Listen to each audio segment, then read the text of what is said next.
नमस्कार। राष्ट्रीय बाल अधिकार संरक्षण आयोग यानी कि एनसीपीसीआर के राष्ट्रीय अध्यक्ष प्रियंका कानूनगो ने एक शोध किया और ये अध्ययन में पाया कि मदरसों के कारण मुस्लिम समुदाय के बच्चे शिक्षा से वंचित रह जाते हैं, उनके अधिकारों का उल्लंघन हो रहा है, जिसको लेकर एक नई सियासत छिड़ गई है। मदरसों को बंद करने की बात आयोग में कही गई है। उन्होंने मुख्य सचिव को पत्र भेजकर ये कहा है कि मदरसे बंद होने चाहिए।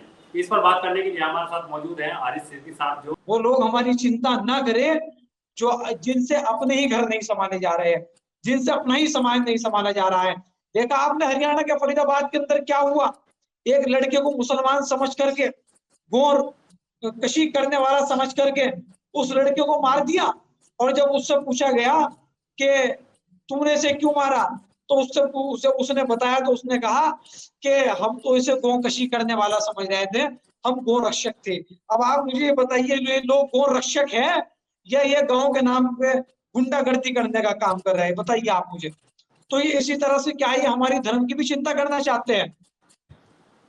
तो बताइए, आपको ऐसा लगता है कि ये जानबूझकर मुसलमानों के ऊपर प्रहार करना चाह रहे हैं?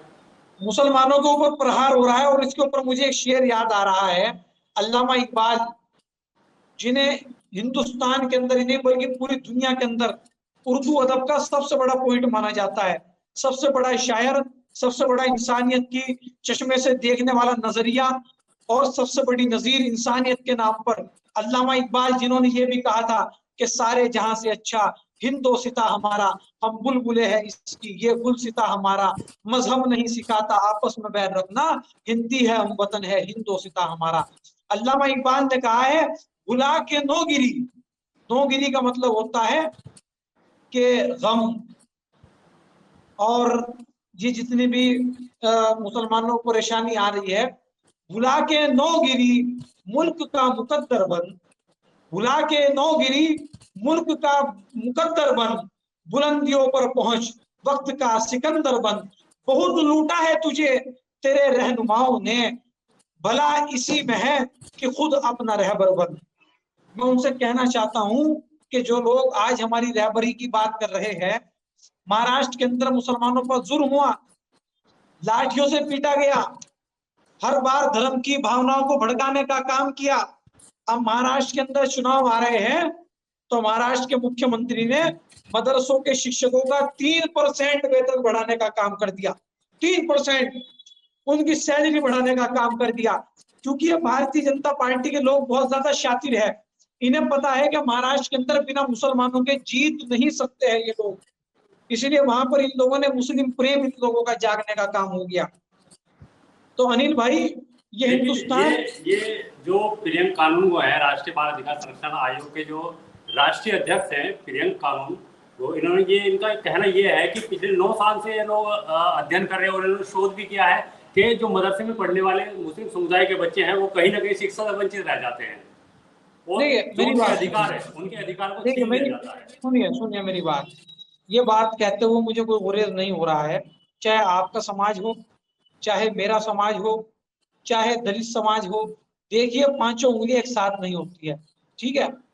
मुसलमानों के अंदर एपीजे अब्दुल कलाम आजाद जैसे भी महान व्यक्ति हुए हैं, मुसलमानों के अंदर मौलाना आजाद जैसे भी महान व्यक्ति हुए हैं, मुसलमानों के अंदर अशफाकुल्ला खान जैसे भी महान व्यक्ति हुए हैं, मुसलमानों के अंदर वो भी महान व्यक्ति हुआ है जो पाकिस्तान के अंदर घुस करके टैंकरों से पाकिस्तान को नेस्त नाबूद करने का काम कर दिया, जिसका नाम वीर अब्दुल हमीद था। मुसलमानों के अंदर मौलाना हुसैन अहमद मदनी जैसे भी लोग हुए हैं। तो ये पांचों उंगली एक साथ नहीं होती है। इसी तरह हमारे हिंदू भाइयों के यहाँ बहुत बड़े बड़े महान व्यक्ति हुए हैं, महात्मा गांधी हुए हैं, लौह पुरुष सरदार वल्लभ भाई पटेल हुए हैं। अब ऐसा नहीं है भगत सिंह जैसे या सरदार वल्लभ भाई पटेल जैसे हर कोई बन जाएगा। तो बहुत सारे मुसलमान लोग ऐसे हैं जो अपनी इस्लाम को रिसर्च करते हैं, जो क्योंकि इस्लाम भी बहुत जरूरी है, दीन भी बहुत जरूरी है। और बहुत सारे मुसलमान भाई ऐसे भी है कि जो ये बयान दे रहे हैं, अगर उनके बराबर में इन्हें बिठा दिया जाए तो ये भागते हुए नजर आएंगे, जो नॉलेज और इस्लाम की व्याख्या की बात करने का काम कर रहे हैं। तो मैं इसलिए कहना चाहता हूँ, उनका कहना यहाँ तक है कि मदरसा बोर्ड उस उद्देश्य को पूरा करने में बिल्कुल पूरी तरह से विफल है जिसके लिए उसकी स्थापना की गई थी। यानी कि आप समझ सुनिए रहे हैं, उनका कहना है कि सुनिए उद्देश्य सुनिए सुनिए वो अनिल भाई, इन्होंने भी एक बयान दिया है कि मुसलमान मदरसे बंद कर दिए जाए। देखिए ये आजाद हिंदुस्तान है, ये बयान दे सकते हैं। कभी हमारे मदरसे के ऊपर बयान देंगे, कभी वो मलऊन, वो जाहिल, वो जपट, वो यति नरसिंहानंद जिसने मां सरस्वती का भी अपमान किया है, कि उसके उस जाहिल जैसे नाम के आगे उसका सरनेम सरस्वती लगा हुआ है। उसने मां सरस्वती की भी जरा सी भी लाज नहीं रखी कि उसके नाम के आगे सरस्वती लगा हुआ है। उसका नाम यति नरसिंहानंद है, उसने इस बात की भी लाज नहीं रखी, और वो प्रॉफिट मोहम्मद मुस्तफा सल्लल्लाहु अलैहि वसल्लम के बारे में अपशब्द कहने का काम कर रहा है। तो मैं इसे ये समझूं कि हमारे हिंदू भाइयों के यहाँ ये मलाउन है? और मैं तो हिंदू भाइयों के यहाँ सल्यूट करता हूँ, अपने हिंदू भाइयों को सल्यूट करता हूँ, आप जैसे भाइयों को, कि जिन्होंने उठ करके मुसलमानों से ज्यादा विरोध इस मलाउन का करने का काम किया। ये इस्लामिक स्कॉलर, सबसे बड़े विद्वान, सबसे बड़े इंसानियत के पुजारी प्रॉफिट मोहम्मद के वो तो बारे में वो ये कह रहा है। वो तो ये कभी अम्मा पहले आयशा किस के तरह के ऊपर बयान देते कहता रहे है, हैं, 50 कभी से ज्यादा हजरत उनके अली ऊपर के ऊपर एफआईआर कहने का होती है। काम करता है, कभी हजरत अबू बकर के ऊपर कहने का काम करता है। बताइए इसका इलाज कब होगा? 50 से ज्यादा मुकदमे उनके ऊपर दर्ज है। वो पहले भी इस तरह के बयान देते रहे हैं, ये कोई तो नई ऐसे बात नहीं आदमी है। को तो फांसी देनी चाहिए ना, जो 50 से ज्यादा जिस आदमी के ऊपर मुकदमे दर्ज है, और अब भी ऐसे उनको आदमी को गिरफ्तार कर फांसी दिया गया देनी है। चाहिए। और मेरी बात सुनिए, मैं ये नहीं कह रहा हूँ यदि नरसिंहाना को दीजिए, अगर कोई मुसलमान राम जी के ऊपर कोई टिप्पणी करता है, अगर कोई मुसलमान हनुमान जी के ऊपर कोई टिप्पणी करता है, तो उसे भी फांसी की सजा होनी चाहिए। हिंदुस्तान के अंदर कोई किसी की धार्मिक भावनाओं को भड़काने का काम करता है।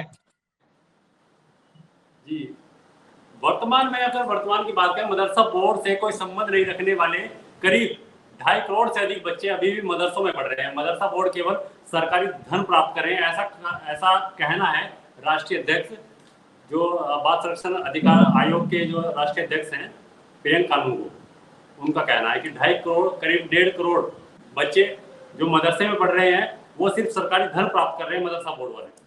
फिर मैं कह दूंगा कि हमारे यहाँ कम से कम अपने माँ बाप को तो आश्रम में नहीं छोड़ते हैं। मैं तो चाहता हूँ हिंदुस्तान के अंदर से आश्रम बंद हो,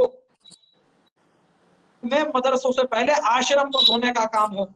आपने कभी किसी मुसलमान को तो नहीं देखा होगा, कोई एक आधा होगा, लेकिन हम उसे भी अपनी कम्युनिटी से बाहर करने का, अगर मुसलमान के यहाँ अपने माँ बाप की इज्जत नहीं करता है, अगर वो आश्रम के अंदर छोड़ देता है, तो हम उसे बाहर करने का काम कर देते हैं।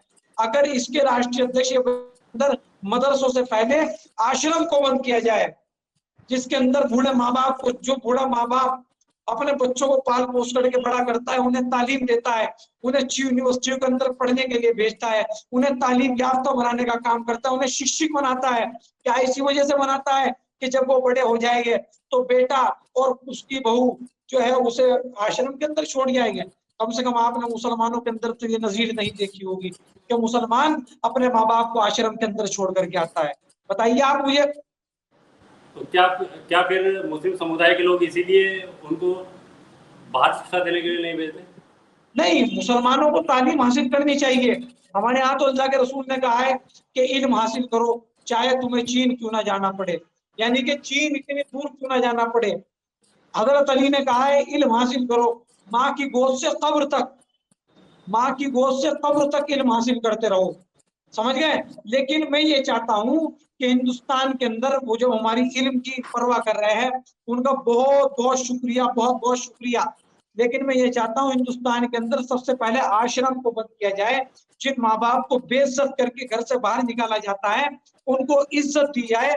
जो माँ बाप को अपने बाहर निकाल देते हैं, उन औलादों को जेल के अंदर बंद किया जाए। उन औलादों को सलीका सिखाया जाए।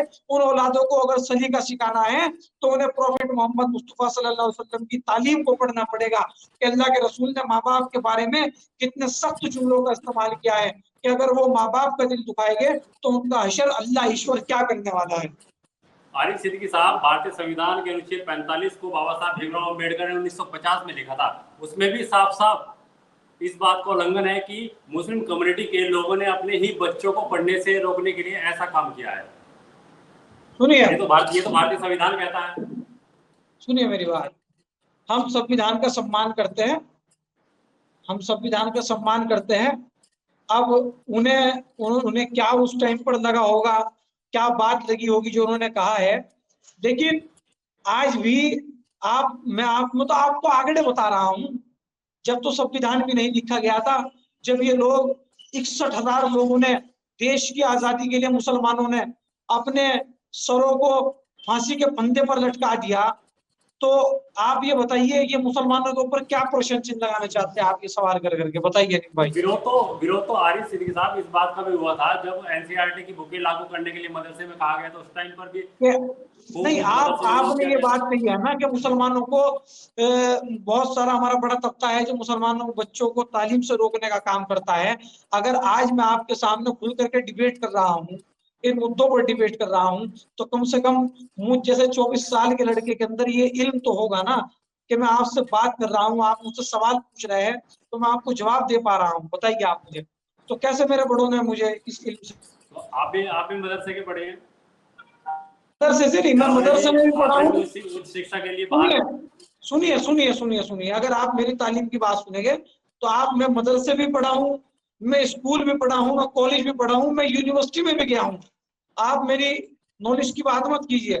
हम अल्हम्दुलिल्लाह हमारे माँ बाप ने हमें हाई लेवल के एजुकेशन देने का काम किया है, लेकिन लेकिन मैं दुनियावी नॉलेज को कम आंकता हूँ, आखिरत की नॉलेज को ज्यादा आंकता हूँ। ठीक है, क्योंकि हमारे यहाँ जो भी कुछ है ये दुनिया दारे फानी है। ठीक है, ये दुनिया खत्म होने वाली है। हमारा ईमान है जो भी कुछ काम आएगा अल्लाह और उसकी रसूल की तालीमात काम आएगी। जो वहां पर बच्चे इल्म हासिल कर रहे हैं, हम उन्हें सैल्यूट करते हैं, उन्हें सलाम पेश करते हैं और उन्हें कहते हैं कि आप लोग तालीम हासिल करो, कब्र तक हासिल करो, और जब आपकी ये तालीम हल हो जाए, आप ये तालीम पूरी कर लो, फिर आप दुनियावी तालीम पर भी जोर डालें। आरिफ सिद्दीकी साहब, एक बात और सामने निकल के आ रही है कि मुस्लिम समुदाय के जो बच्चे हैं, और अगर SC/ST बच्चों की तुलना उनसे की जाए तो करीब 3 गुना पीछे पढ़ाई में आज के टाइम मुस्लिम समुदाय का बच्चा है। अब उसको 3 गुना ऊपर लाने के लिए क्या प्रयास? सुनिए सुनिए सुनिए सुनिए, दलित भी मेरा भाई है, ठीक है। ये हमारे यहाँ सबसे बड़ी क्या बात है, सच्चर कमेटी ने रिपोर्ट दी कि मुसलमान दलितों से भी परे हो चुका है। सच्चर कमेटी की रिपोर्ट बता रहा हूँ मैं आपको, आप सही कह रहे हैं। मैं भी उसी सुनिए, की बात कर रहा हूँ। बिल्कुल भी मैं वही बात बता रहा हूँ, आप बिल्कुल सही कह रहे हैं। सच्चर कमेटी की रिपोर्ट आई 2014 के अंदर, और उसके अंदर बताया गया कि मुसलमान दलितों से भी ज्यादा पिछड़ा हुआ है। लेकिन मुसलमान पिछड़ा क्यों है?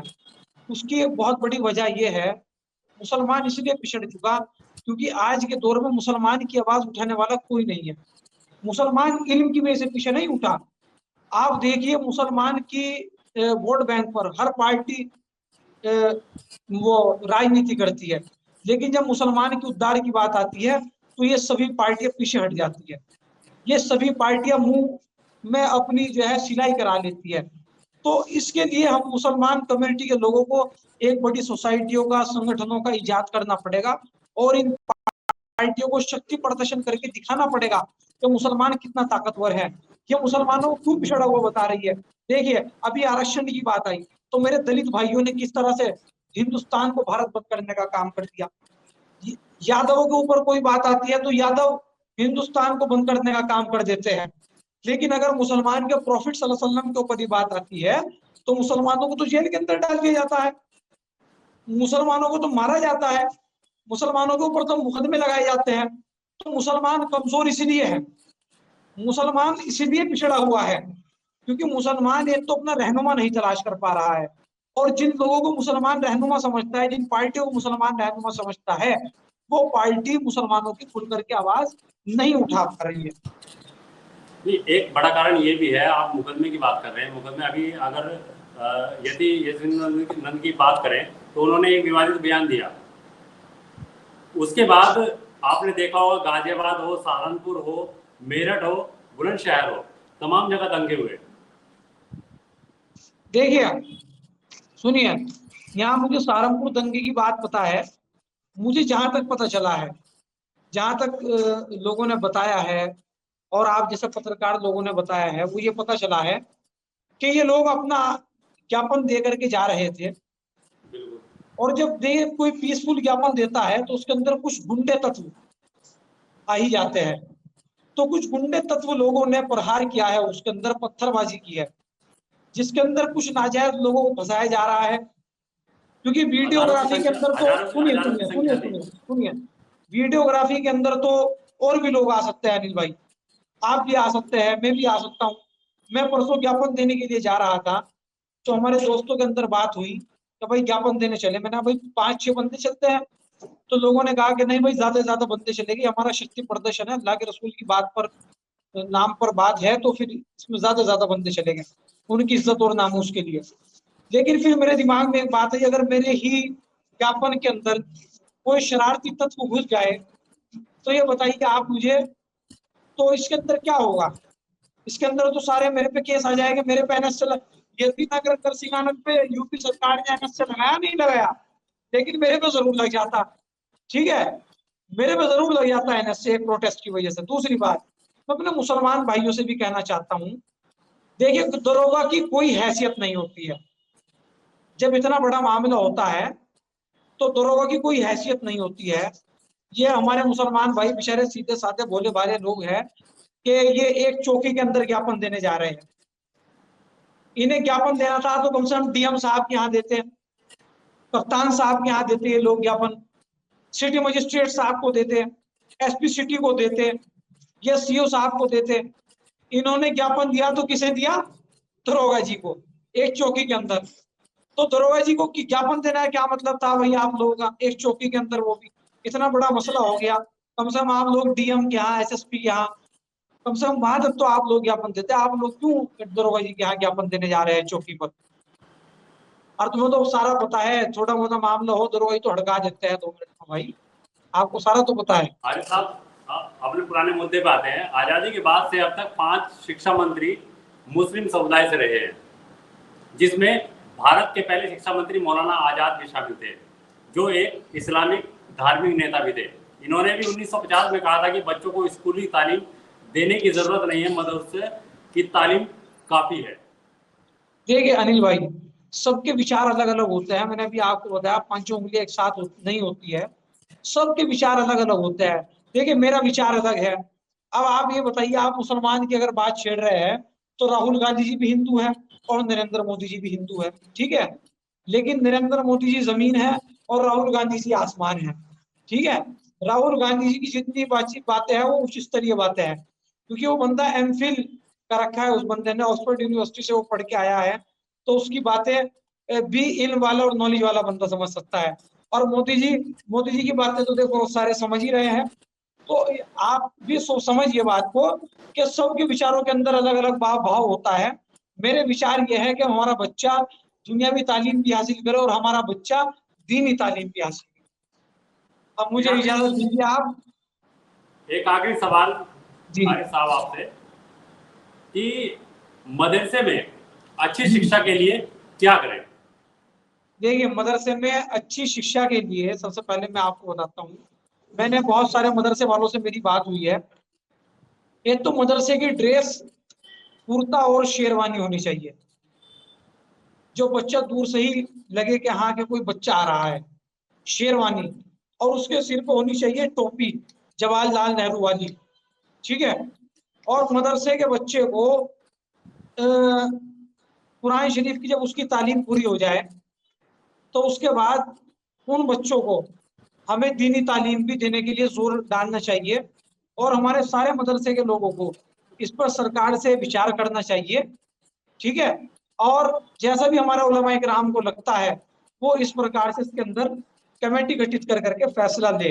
लेकिन मैं फिर कहूंगा कि वो लोग हमारे बीच में ना आए, वो लोग हमारे बीच में ना बोले जिनसे अपने ही मामले नहीं समझे जा रहे। बहुत बहुत धन्यवाद आरिफ साहब, ये थे हमारे साथ आरिफ। अगर आप ये खबर फेसबुक पर देख रहे हैं तो वीडियो को लाइक करके पेज को फॉलो करें। इसके अलावा अगर आप इस खबर से यूट्यूब के जरिए जुड़े हैं तो चैनल को सब्सक्राइब करके बेल आइकन दबाना बिल्कुल ना भूलें। नमस्कार।